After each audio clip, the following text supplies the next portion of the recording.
Assalamualaikum warahmatullahi wabarakatuh. Perkenalkan, nama saya Wardatul Soleha, NIM E 2019-1138. Saya dari Prodi Perbankan Syariah 3. Di sini saya akan mereview 3 materi sekaligus untuk memenuhi tugas UTS saya, meliputi konsep dasar ekonomi Islam, yang kedua itu ekonomi tertutup dengan kebijakan pemerintah, dan yang ketiga itu uang dan fungsinya.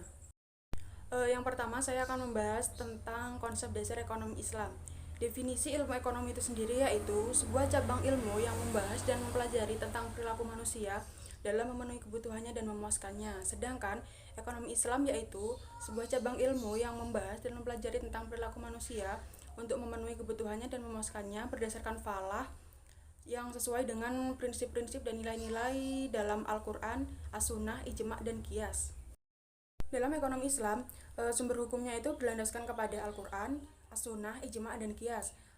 Ada beberapa faktor yang mendasari ekonomi Islam itu sendiri. Yang pertama ada tauhid atau keesaan Allah, yang kedua itu ada as-sidik dan amanah, kejujuran dan tanggung jawab.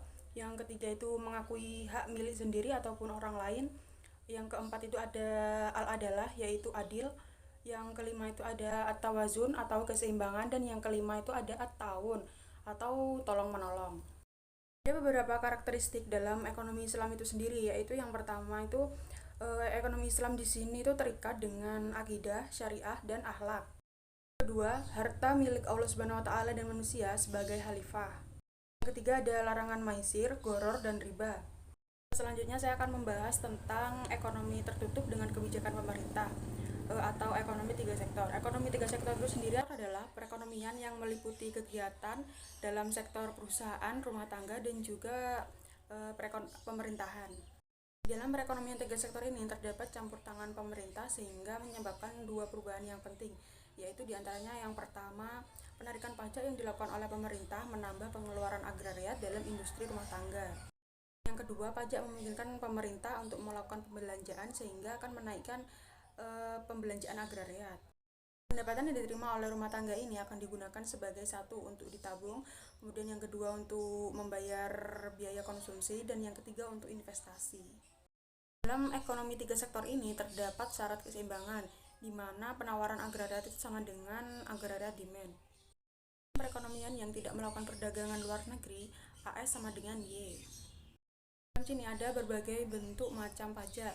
Di antaranya yaitu yang pertama pajak langsung. Di sini pemerintah secara langsung mengumpulkan seluruh pajak yang harus dibayar oleh pihak yang wajib membayar pajak. Kemudian ada pajak tak langsung, di mana pajak ini bebannya bisa dipindahkan kepada orang lain. Selanjutnya saya akan menjelaskan mengenai uang dan fungsinya. Uang adalah suatu benda yang diterima oleh masyarakat umum sebagai alat tukar dalam kegiatan ekonomi. Ada beberapa jenis uang dilihat dari bahan pembuatannya, yaitu yang pertama ada uang logam. Di sini ini dibuat dari aluminium, stainless dan juga kuningan. Kemudian ada uang kertas. Uang ini dibuat dengan kertas khusus untuk membuat uang. Kemudian ada jenis-jenis uang berdasarkan lembaga yang mengeluarkannya, yaitu yang pertama ada uang kartal. Uang ini dikeluarkan oleh BI, biasanya berbentuk uang logam dan juga uang kertas. Kemudian yang kedua ini ada uang giral. Uang ini dikeluarkan oleh bank umum, biasanya berbentuk seperti surat-surat berharga. Selanjutnya ada menurut jenis-jenis uang, yaitu yang pertama ada uang penuh, di mana uang dan barangnya itu harganya sama. Kemudian ada uang tanda, yaitu di mana nominal yang tertera dalam uang tersebut lebih tinggi nilainya daripada bahan untuk pembuatan uang tersebut.